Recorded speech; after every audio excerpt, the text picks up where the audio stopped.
The cell was cold. It was always cold. Park Do-hyun sat on the metal floor with his back against the wall. His bones ached from the chill, but he did not complain. He never complained. That was not who he was. He was 73 years old. His hair had turned white many years ago. His hands, once steady enough to command great warships, now shook a little when he lifted them. But his eyes were still sharp. His mind was still clear. And his spirit was not broken. The Dominion had made a mistake when they captured him. They just did not know it yet. 8 months had passed since the fall of Jeong Station. Do-hyun remembered every moment of that terrible day. The sky had burned with enemy fire. Ships had fallen like stars dying in the night. His people had screamed on every communication channel, begging for help that would never come. He had stayed behind. That was his choice. The civilian transports needed time to escape. Someone had to hold the line. Someone had to buy those precious mids with blood and fire. So he had ordered his crew to leave, and he had faced the enemy alone. They had expected him to die. He had expected it too. But the Dominion wanted something more valuable than his death. They wanted a symbol. They wanted to show the galaxy that even the great Admiral Park Do-hyun could be brought low. So here he sat, in a prison cell on an orbital station called Kethvora, deep in enemy space. A trophy, a prize, a broken old man. They thought. They were wrong about the broken part. The door to his cell opened with a hiss of pressurized air. Do-hyun did not look up immediately. He had learned that small acts of disrespect made his captors angry, and angry captors made mistakes. Human. The voice was like two stones grinding together. You will look at me when I enter. Do-hyun slowly raised his head. The creature before him was called Moltric. He was a high arbiter of the Dominion, one of the 12 rulers who controlled half the galaxy. His body was like an insect made of black metal. 6 legs, 4 arms, a head that seemed to be nothing but sharp angles and cold, glowing eyes. Arbiter Moltric, Do-hyun said. His voice was calm, almost friendly. Another visit. I am honored. Moltric made a sound that might have been disgust. You speak as if we are equals.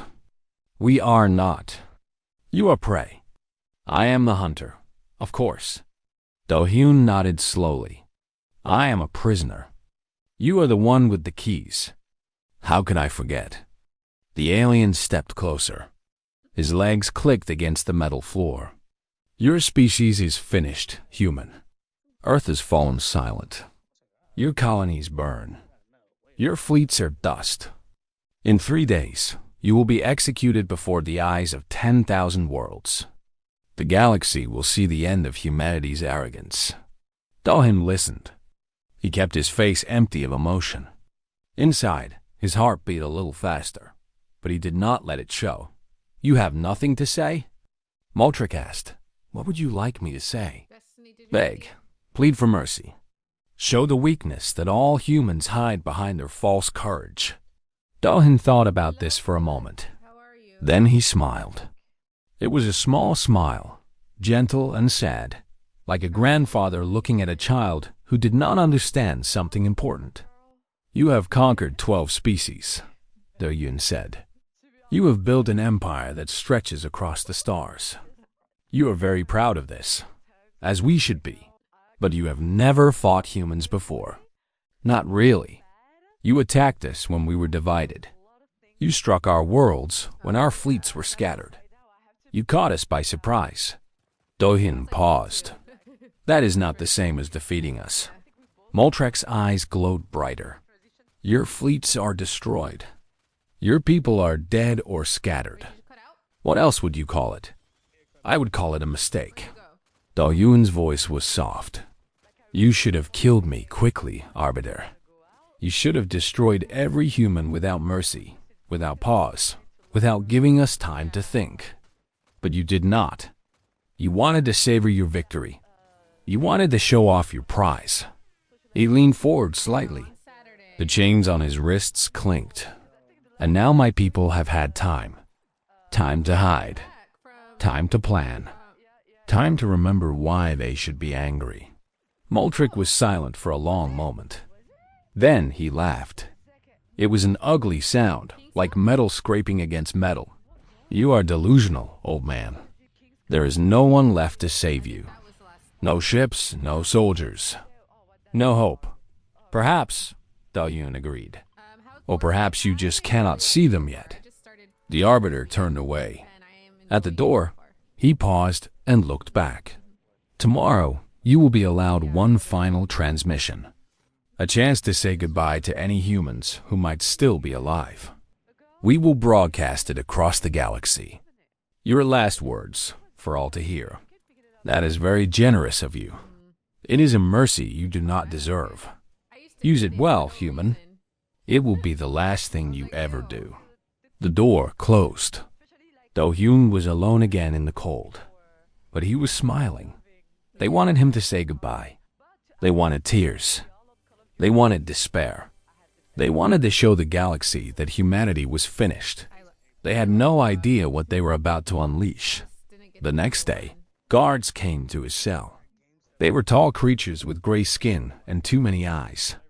They handled him roughly, pushing him through corridors that were not designed for human bodies. Everything was too big, too cold, too alien. They brought him to a room filled with strange machines.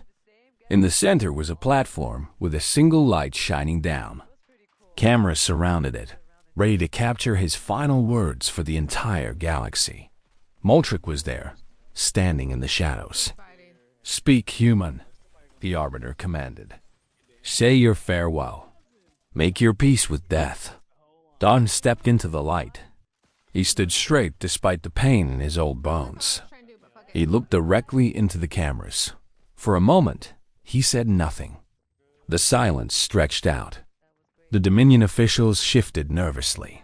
Then Do-hyun began to speak. This message is for any human who can hear my voice. My name is Park Do-hyun. I was Admiral of the Terran Unified Fleet. I am a prisoner of the Dominion. They tell me I am the last. They tell me you are all dead or broken. They tell me there is no hope. He paused. His eyes seemed to look through the cameras, across the vast darkness of space, searching for the people he knew were listening. They are all. His voice grew stronger. Coordinates, Sector 7, Grid 449, Mark 12. Beacon frequency, 4720. Activation code, Baekdu Mountain still stands. The tiger sleeps but does not forget. The stars remember our names. The Dominion officials looked at each other in confusion. These words meant nothing to them, just the ramblings of an old man losing his mind. But somewhere in the darkness between stars, in hidden ships and secret stations, people were listening, and they understood every word. Do-hyun continued, I am not saying goodbye. I am not asking for rescue. I am giving you an order. The last order I will ever give. His voice filled the room like thunder. Remember who you are. Remember what they took from us. Remember that we do not surrender. We do not give up. We do not die quietly in the dark. He took a breath. His eyes burned with a fire that 73 years had not dimmed. Come and find me. Not because one old man matters, but because if they can take me, they can take anyone. And we do not leave our people behind. We never leave them behind. The transmission ended. Guards rushed forward to drag him away. Moltrick was shouting orders. Chaos filled the room, but Do-hyun did not resist. He did not struggle. He let them take him back to his cell, because he had done what he needed to do. The message was sent. The codes were spoken. Somewhere out there, in the vast emptiness of space, his people had heard him. And they would come. He did not know how many were left. He did not know if they had ships or weapons. He did not know if his plan would work. But he knew one thing with absolute certainty. Humans did not abandon their own. They never had. They never would. The Dominion thought they had captured a tired old man waiting to die. They were about to learn that they had captured a spark. And sparks had a way of starting fires that could burn down empires. Do-hyun sat in his cold cell and closed his eyes. For the first time in 8 months, he felt something like peace. They were coming. He could feel it in his bones. The galaxy was about to remember why it should have feared humanity. The ship was dying. Lieutenant Yoon-hana knew it the way a mother knows when her child is sick. Every creak of the metal, every flicker of the lights, every hesitation in the engines told her the truth. The Baiko was held together by repairs and prayers, and both were running out. 8 months of running. 8 months of hiding in the shadows between stars. 8 months of watching her crew grow thinner, more tired, more hopeless. 40-7 people depended on her. 47 survivors of the 3rd Reconnaissance Wing. They had escaped the fall of Jeong Station by luck and speed, jumping into faster-than-light travel, just seconds before the Dominion fleet could catch them. Now they drifted in dead space. Their engines cold to avoid detection. Their food supplies counted in days rather than weeks. Hana stood on the bridge, staring at the darkness outside the viewport. She was 34 years old, but she felt much older. The war had aged everyone who survived it.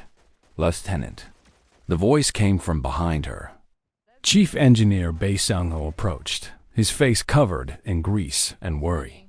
He was 41, with the kind of tired eyes that came from keeping broken things alive. We have maybe 3 more jumps left in the drive. After that, we're walking. And the food? 5 days. Maybe 6 if we cut rations again. Hannah nodded slowly. She had known it was bad. Hearing the numbers only made it real. The crew? She asked. Sunho hesitated. They're scared. They're tired. They need something to hope for, Lieutenant. Without hope, people start making bad decisions. She understood. Hope was fuel for the human spirit. Without it, even the strongest person would break. I don't have hope to give them, she admitted quietly. I don't even have hope for myself. Before Sunho could respond, the communication officer let out a sharp gasp. Lieutenant, you need to hear this. Hannah turned. The young officer's hands were shaking as she worked the controls. A moment later, a voice filled the bridge. An old voice. A familiar voice. This message is for any human who can hear my voice. My name is Park Do-hyun. Hannah felt the world stop. Admiral Park Do-hyun. The admiral who had trained her. The admiral who had stayed behind so others could escape. The admiral everyone believed was dead. He was alive. The crew gathered around the speakers as the message played. When Do-hyun spoke the coordinates, Hana's heart nearly stopped. Sector 7, Grid 449, Mark 12. Beacon frequency 4-7-2-0. She knew those codes. Every officer in the fleet knew them. They were part of Operation Gwangbok, the Liberation Protocol. Old plans made for the worst possible situation. Plans that no one ever expected to use. Lightning Mountain still stands, Do-hyun's voice continued.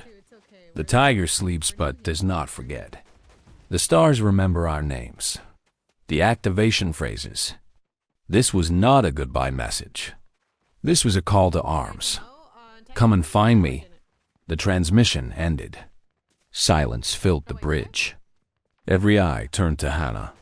Lieutenant, Sunho said slowly. Is he saying what I think he's saying? Yes. Her voice was barely a whisper. He's calling us home. But that's impossible, someone said.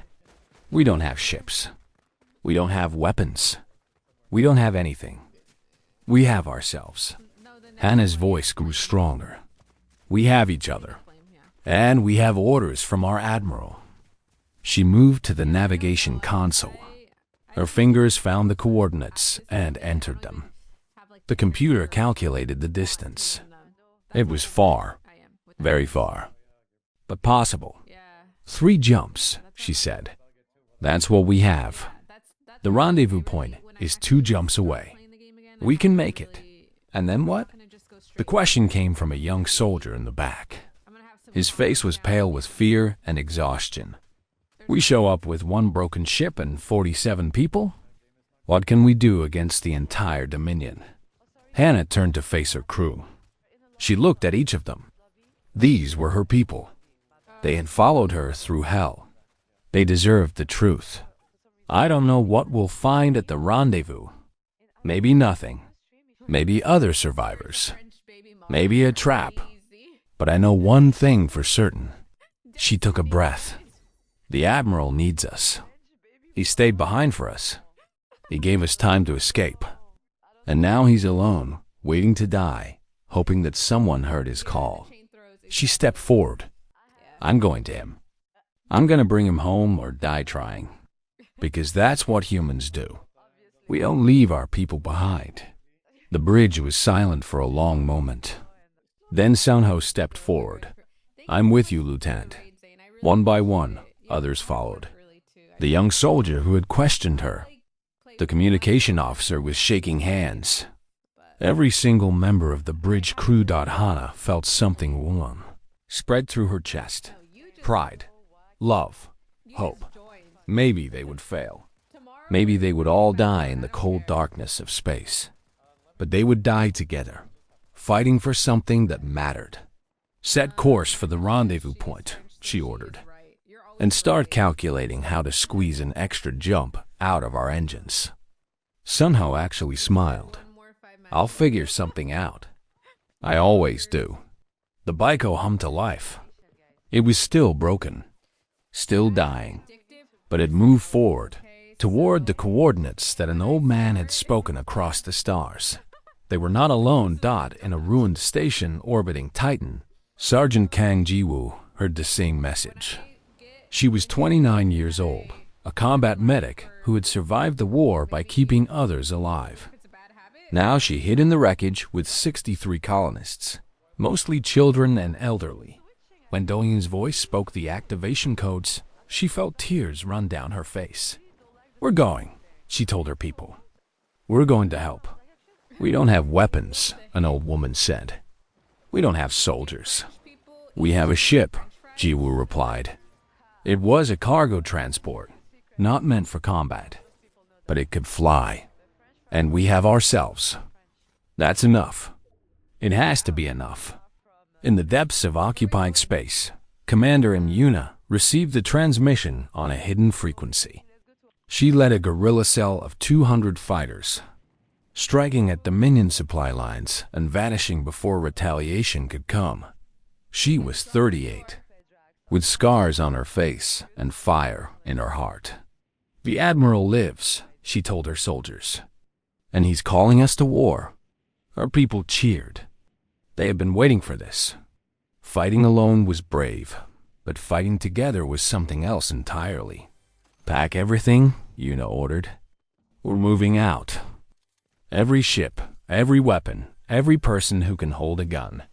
We're going to show the Dominion what happens when you corner a species that refuses to die.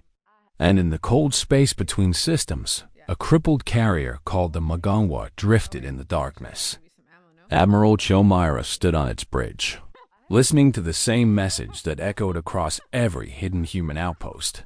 She was 61 years old, the highest-ranking officer to escape the fall. For a year, she had been gathering survivors, repairing ships, building an army from scattered pieces. She had been waiting for a sign. Now she had one. All ships. She broadcast on secure frequencies. This is Admiral Chomira. Operation Gwangbok is active. All units proceed to rendezvous coordinates. We're going to bring our people home. The responses came in waves. Ships from every corner of space. Hundreds of them. Most were damaged. Many were barely functional. Some were civilian vessels with weapons welded to their hulls. But they came. Yunhana's Baiko was one of the first to arrive. When she saw the gathering fleet, she could not speak. She could only stare at the view screen, watching as ship after ship emerged from faster-than-light travel. They were not alone. They had never been alone. "Lieutenant," Sunho said softly, "are you seeing this?" "I'm seeing it." Her voice cracked. "I'm seeing it, and I still don't believe it." The communication channel crackled to life. Admiral Chomira's voice filled the bridge. "Welcome, Baiko. Welcome home." Hana felt the tears come. She did not try to stop them. Home. She had almost forgotten what that word meant. "What's the plan, Admiral?" she asked. "The plan is simple," Myra replied. "We're going to attack Kethvora Station. We're going to rescue Admiral Park Doyan. And we're going to remind the Dominion why they should have killed all of us when they had the chance." Hana looked at her crew. They were tired. They were scared. They were hungry, but they were smiling. "We're ready," she said. "Just tell us where to fight." "Soon, Lieutenant." Very soon. The fleet continued to grow. 300 ships. Then 312. Cruisers and frigates, cargo ships and mining vessels. A fleet built from scraps and held together by will. It was not enough to win a war. Everyone knew that. But it might be enough to rescue one old man. And maybe, just maybe, that was how wars truly began. Not with grand strategies or vast armies, but with small acts of defiance. With people who refused to abandon hope. With ships held together by prayers and the stubborn refusal to die. Yoon, Hana stood at her post and watched the fleet gather. Tomorrow, they would attack the greatest power in the galaxy. Tomorrow, many of them would die. But tonight, they were together. Tonight, they had hope. And that was more than the Dominion had ever given them. The council chamber was vast. It had been built to inspire fear and wonder. Walls of black stone rose toward a ceiling lost in darkness. 12 thrones circled the center, each one carved from the bones of conquered worlds. Here sat the rulers of half the galaxy. Here decisions were made that shaped the fate of billions. High Arbiter Moltric took his place among the 12. His insectoid body clicked and hummed as he settled onto his throne. Around him, the other arbiters waited. They were beings of many shapes and forms. Some had scales. Some had tentacles. Some seemed to be made of pure energy. All of them commanded fleets that could darken the stars. "We have gathered to discuss a matter of little importance," Moltric announced. His voice echoed through the chamber. "The human situation. What is there to discuss?" asked Arbiter Vakresh, a massive creature covered in thick gray plates. "The humans are destroyed. Their worlds burn. Their fleets are dust. In 2 days, we execute their last admiral before the eyes of the galaxy. The matter is closed. There have been developments," Moltric admitted. He did not like admitting weakness. But the reports could not be ignored. "Human ships have been detected on the edges of our territory." The chamber grew quiet. "How many?" asked Arbiter Tenix, whose form was like living shadow. "At current count, over 300. Laughter rippled through the council. Vakresh shook his massive head. 300 ships? We have 300,000.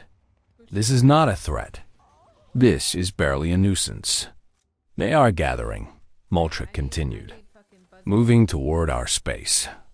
Our intelligence suggests they are planning something." "Let them plan," Tenix said. "Let them come. They will break against our defenses like water against stone." Moltric wanted to agree. He wanted to dismiss the humans as insects, as prey, as nothing. But something troubled him. Something he could not quite explain. The old Admiral's eyes.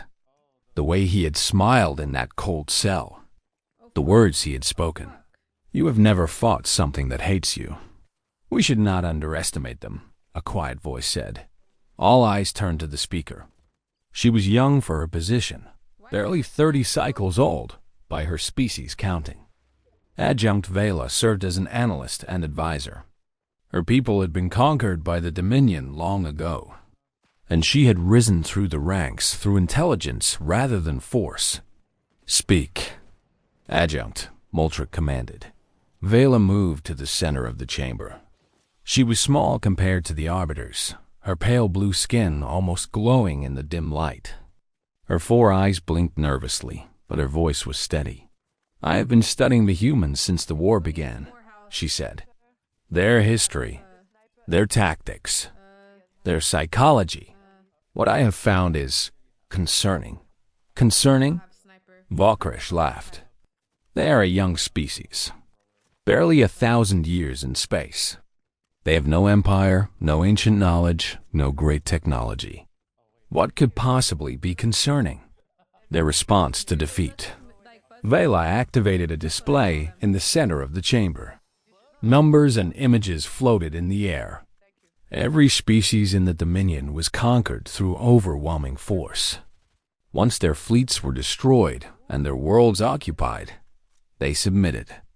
They accepted Dominion rule. This is the natural response to defeat. "As it should be," Tenix agreed. "Humans do not follow this pattern." Vela changed the display. In their history, they have been conquered many times. Invaded, occupied, enslaved, but they do not stay conquered. Sometimes it takes years.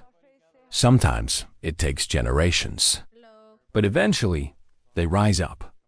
They fight back. They never truly surrender.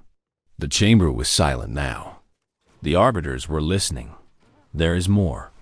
Vela pulled up combat records from the war. In engagements where humans were outnumbered 10-1, they achieved victory 63% of the time. When outnumbered 100-1, they still won 12% of engagements. "Impossible," Vakresh muttered. "I have the records here. You may examine them yourself." Vela's voice grew stronger. "Humans do not fight the way we do. They do not calculate acceptable losses.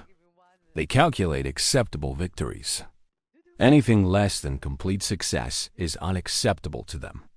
They will sacrifice everything, their ships, their lives, their future, to achieve their goals."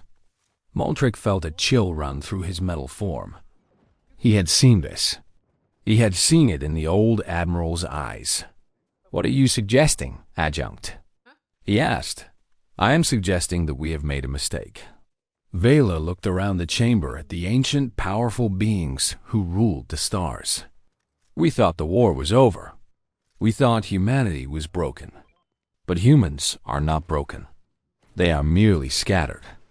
And scattered seeds have a way of taking root." "This is fear-mongering," Vakresh growled.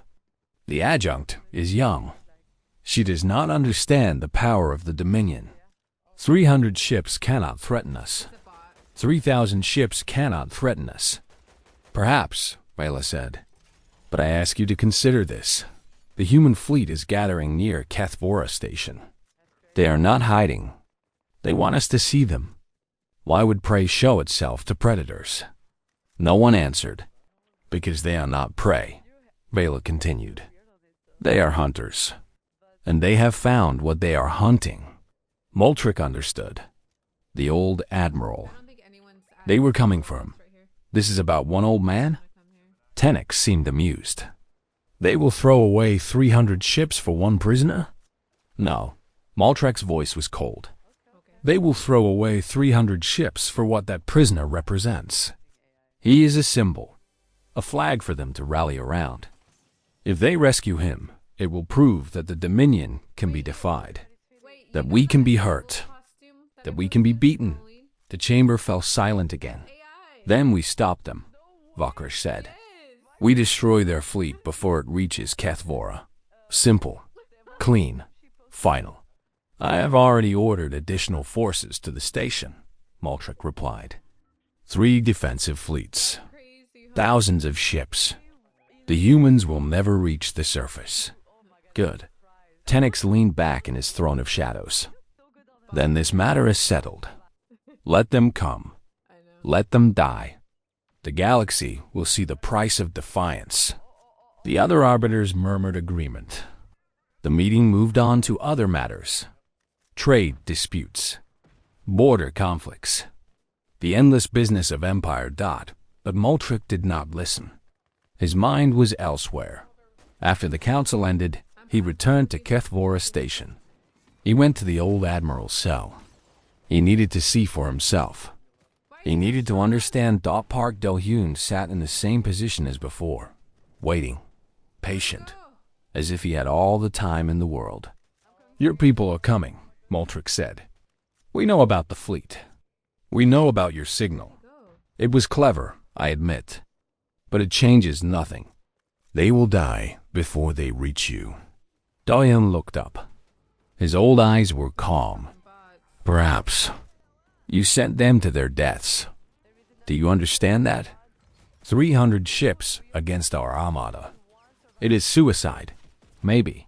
Do-hyun nodded slowly. "Or maybe you still don't understand us." Moltrick stepped closer. His legs clicked against the metal floor. "Then explain. Help me understand what drives your species to such foolish destruction." Do-hyun was quiet for a moment. When he spoke, his voice was soft. "When I was young, my grandfather told me a story about a tiger who lived in the mountains. The tiger was old. He was alone. The other animals thought he was weak. So they came to his cave. They came to kill him." Moltrick listened. "The tiger fought them. He was outnumbered. He was wounded. He was dying. But he fought until his last breath. And the other animals, they won. They killed the tiger. But it cost them. It cost them dearly. And afterward, they remembered. They remembered that the old tiger had made them pay in blood for every step they took." Do-hyun looked at Moltrick with those ancient burning eyes. "My people are coming. And yes, maybe they will die. Maybe every one of them will fall before reaching the station. But they will make you pay. They will hurt you in ways you have never been hurt before. And even if you win, even if you destroy every human ship and burn every human world, you will remember us." His voice grew hard. "You will remember us forever. And every time you think about conquering another species, you will pause. You will hesitate. You will think about the humans who refuse to die quietly. And you will wonder, what if the next species is like them?" Moltrick felt something he had not felt in centuries. It took him a moment to recognize it. Fear, not of the old man before him, not of the ragged fleet approaching his station, but of what they represented. A species that could not be conquered. A people who would rather die free than live in chains. "You are insane," Moltrick said. "All of you, maybe." Do-hyun smiled. "But we are free. Even in this cell, even in chains, I am free. Because my spirit belongs to me. You can kill my body. You cannot kill what I am." Moltrick turned and left without another word. Behind him, the old admiral sat in the darkness and waited. The fleet was coming. The trap was set. Thousands of Dominion ships against hundreds of human ones. By all logic, the outcome was certain. But Moltrick could not shake the feeling that something was about to change. Something that would echo across the galaxy for generations to come. He had conquered 12 species. He had never lost a war. He wondered, for the first time, if this would be different. He wondered if he should be afraid. The void between was a place where nothing lived. No stars, no planets, just empty darkness stretching in every direction. Ships that entered off and never came out. Sensors failed. Navigation broke. It was a perfect place to hide. Yoon Hannah stood on the bridge of the Baiko and watched the fleet gather. When she had first arrived, she expected to find a handful of survivors, maybe 20 ships, maybe less. Instead, she found something that stole her breath away. 312 vessels floated in the darkness. Cruisers that had escaped the fall. Frigates held together by emergency repairs. Mining ships with weapons attached to their hulls. Cargo transports filled with soldiers. Civilian yachts crewed by families who refused to run anymore. It was not an armada. It was a miracle. Admiral Cho Myra stood on the bridge of the carrier Mugamua, the largest ship in their fleet. She was 61 years old, with gray hair cut short and a face marked by decades of command. Her eyes were tired but sharp. "All captains," she broadcast on the fleet channel, "report to the command deck for final briefing. We attack at dawn." Dawn, a strange word to use in the void between stars. But humans needed rituals. They needed markers to hold on to. Hannah took a shuttle to the Mugamua. As she walked through its corridors, she saw soldiers preparing for battle. Some cleaned their weapons. Some wrote letters to loved ones who might never read them. Some simply sat in silence, making peace with what was to come. The command deck was crowded when she arrived. Commanders from every ship in the fleet had gathered. Hannah recognized some of them. Others were strangers who had become allies through the simple act of survival. Sergeant Kang Ji-woo was there, the combat mech who had kept 63 colonists alive in the ruins of Titan Station. Commander Im-yuna stood in the back, her scarred face set in grim determination. Chief Engineer Bae Sun-ho waited beside Hannah, his hands still stained with grease from last-minute repairs. Admiral Cho Myra stepped onto the raised platform at the center of the room. All conversation stopped. "Thank you for coming," she said. Her voice was calm and clear. "I know many of you have questions. I know some of you are afraid. That is natural. What we are about to do has never been done before." She activated a holographic display. Kathvora Station appeared, surrounded by layers of defensive fleets. "This is our target. Admiral Park Do-yoon is held on this station, scheduled for public execution in less than 24 hours. 3 Dominion defense fleets surround the station, approximately 9,000 ships. Their weapon systems are fully operational. Their crews are well-trained. They are expecting us." Murmurs rippled through the crowd. The numbers were impossible. 300 against 9,000. It was suicide. "I will not lie to you," Myra continued. "Most of us will not survive this mission. We are outnumbered 30 to 1. Our ships are damaged. Our supplies are limited. By any reasonable measure, we cannot win." She paused. Her eyes swept across the assembled commanders. "But I am not here to discuss reasonable measures. I am here to ask you a question." The room was silent. 8 months ago, Admiral Park Do-yoon stayed behind at Jong Station. He could have escaped. He could have saved himself. Instead, he held the line while civilian transports fled to safety. He gave us time. He gave us hope. And now he sits alone in a cold cell, waiting for an enemy to kill him. Her voice grew stronger. "He is one man.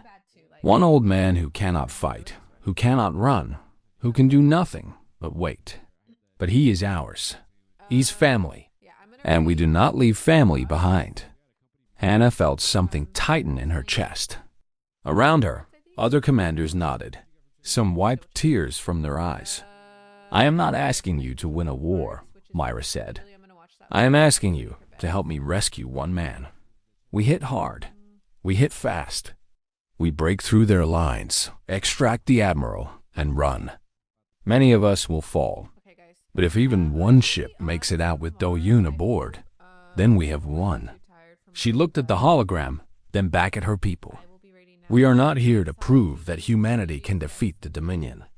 We are here to prove that humanity cannot be broken.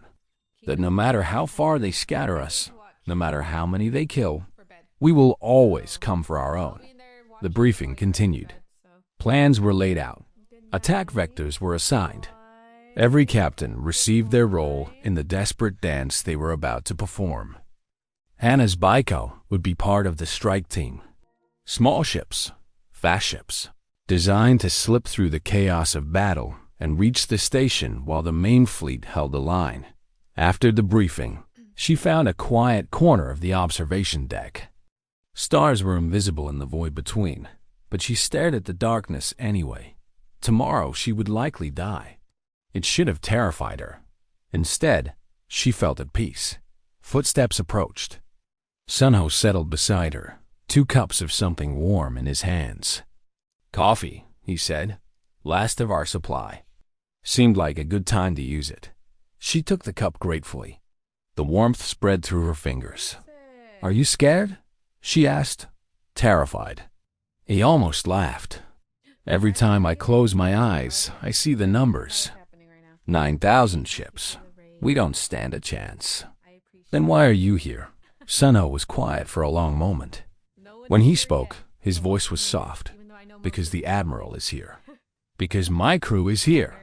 Because somewhere out there, my sister might still be alive, and I want her to know that her brother died for something that mattered." He looked at her. "Why are you here?" Hana thought about it. She could have run. She could have taken the Baiko and disappeared into deep space. Found a quiet corner of the galaxy where the Dominion would never look. Lived out her days in hiding. But that was not who she was. "The Admiral used to say something," she said. "He told me that humans are not special because we are stronger or smarter than other species. We are special because we are too stubborn to know when we have already lost." She smiled. "I am here because I refuse to lose. Even if we all die tomorrow, even if the Dominion destroys every ship in our fleet, they will never forget what we did. They will never forget that we came for our people." Sunho nodded. "That is enough.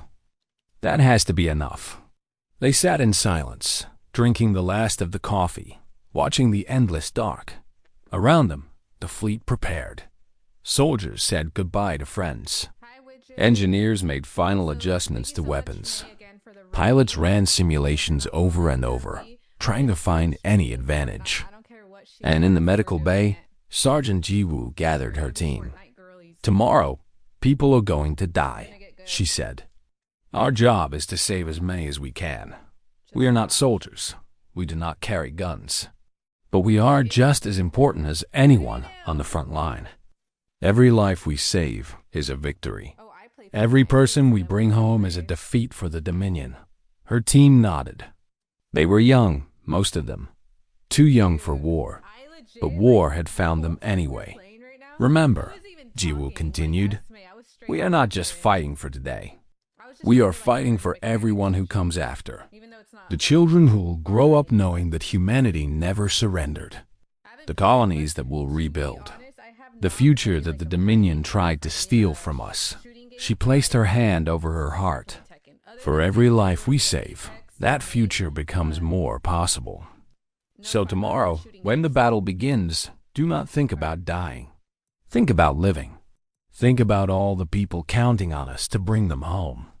Night passed in the void between. It was not really night, of course. There was no day and night in deep space. But humans needed the illusion.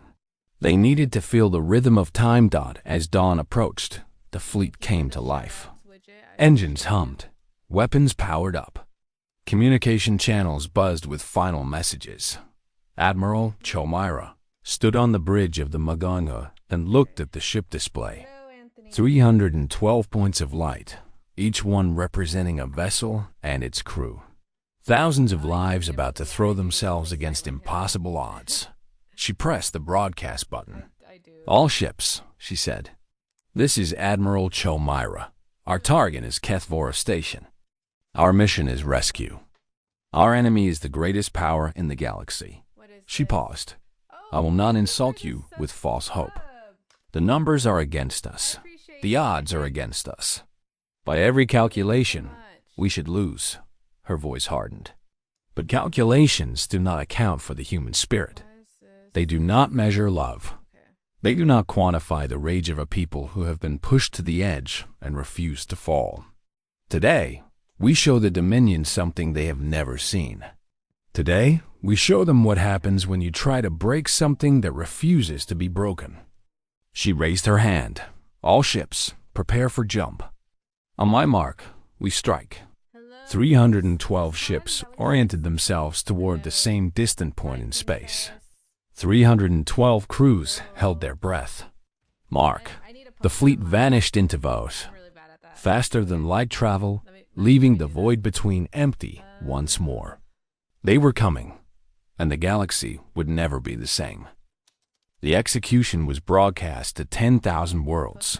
Park Do-hyun stood on the platform, his hands bound in chains that were too large for human wrists. Lights blazed down on him from every angle. Cameras captured his face from a dozen directions. The Dominion wanted everyone to see this moment. They wanted the galaxy to witness humanity's final defeat. Arbiter Moltrick stood nearby, his insectoid form gleaming in the harsh light. "You may offer final words," Moltrick announced. "Make them memorable. They will be the last thing your species ever says." Do-hyun looked into the cameras. His old face was calm. His eyes were steady. He had made his peace with death long ago. "I have nothing to say to you," he replied, "but I have something to say to my people." He drew himself up despite the weight of the chains. "Remember who you are. Remember what they took from us. Remember that we do not." The alarms began. They screamed through the station like the wails of dying stars. Red lights flashed. The ground shook. And outside, through the massive windows of the execution chamber, fire bloomed in the darkness of space. The human fleet had arrived. 312 ships burst from faster-than-light travel directly into the Dominion's defensive perimeter. It was an impossible maneuver. Ships should not be able to exit at such close range. The margin of error was measured in meters, not kilometers. Any miscalculation would result in instant destruction, but humans had calculated perfectly. The first Dominion ships died before they could even raise their shields. The human fleet tore through the outer line like a spear through paper. Fire and metal filled the void. On the Mugunhwa, Admiral Cho Myro watched the battle unfold. "All ships, break into assigned groups," she commanded.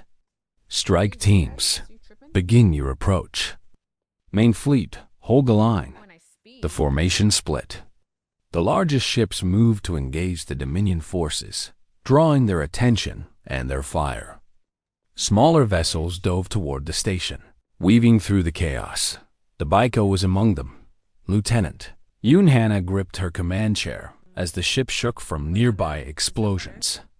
On her display, she could see Dominion vessels turning to intercept. But they were too slow, too focused on the larger threats. "Sunho, I need everything you can give me," she called. "Engines are at 112%, Sunho replied from engineering. "Any more, and we are looking at catastrophic failure. Then give me 115.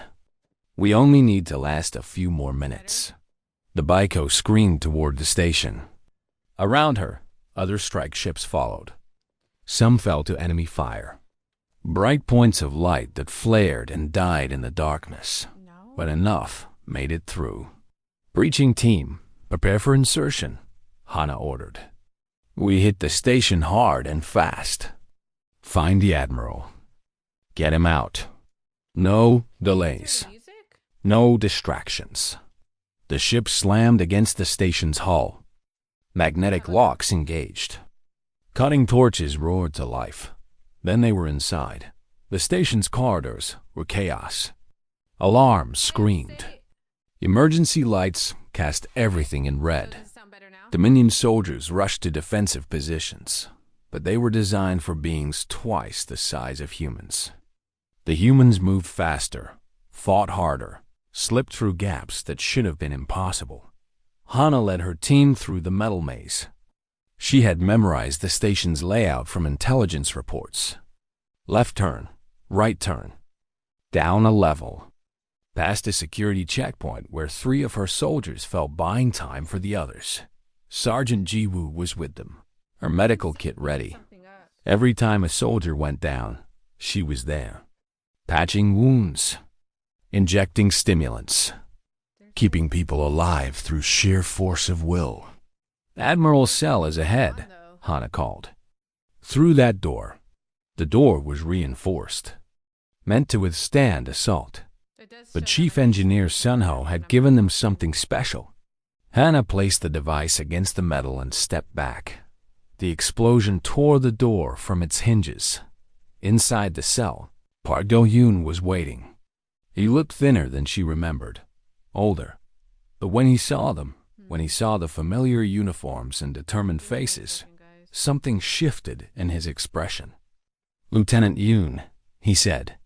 His voice cracked slightly. "You came. We all came, Admiral." Hana moved to his side and broke the chains with a plasma cutter. Every ship that could fly. Every soldier who could fight. "We came for you." Do-hyun stood slowly, his old bones protesting. He looked at the young faces around him. Children compared to him. Children who had risked everything to save one tired old man. "Took you long enough," he whispered. Despite everything, Hana laughed. "We apologize for the delay, sir. Traffic was terrible." They moved. Out of the cell. Through the corridors.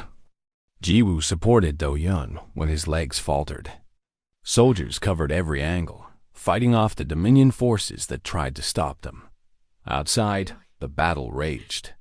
Ships died by the dozens. Both sides were taking losses that would have been unthinkable in any other war. But the humans kept fighting. They held the line. They bought time. The Baiko was waiting when the team reached the extraction point. The ship was battered, scorched, barely holding together.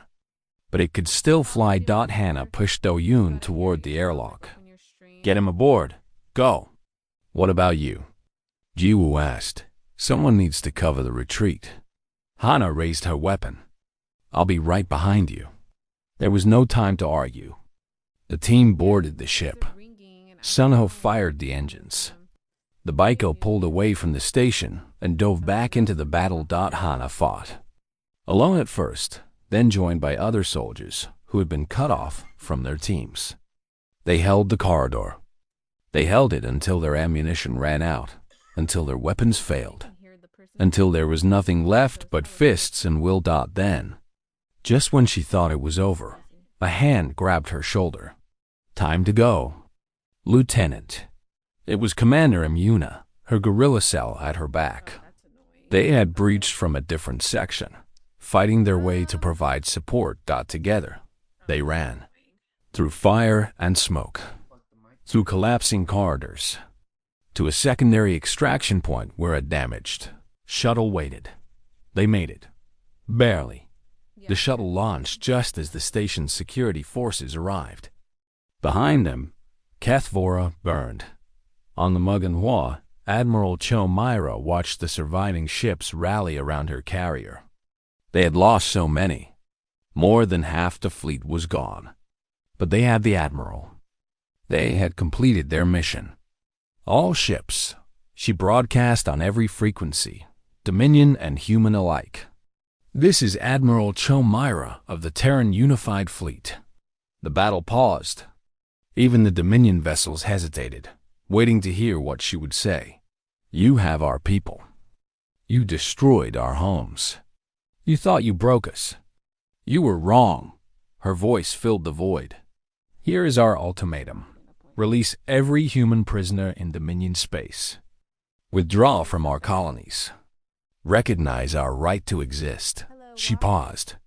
"If you refuse, understand this. We built this fleet from wreckage and hope. We crossed a galaxy to rescue one old man. Imagine what we will build when we are angry. Imagine what we will cross when we have nothing left to lose."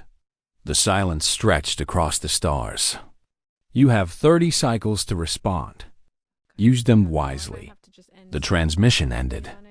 The human fleet, battered but unbowed, turned and fled into the darkness. The Dominion did not pursue. They were too stunned, too uncertain. For the first time in their long history, they had faced something they did not understand. On the Muganhwa, Admiral Park Do-hyun sat in the medical bay. Ji-woo was treating his wounds while a dozen soldiers stood guard. They did not need to guard him. No one was coming.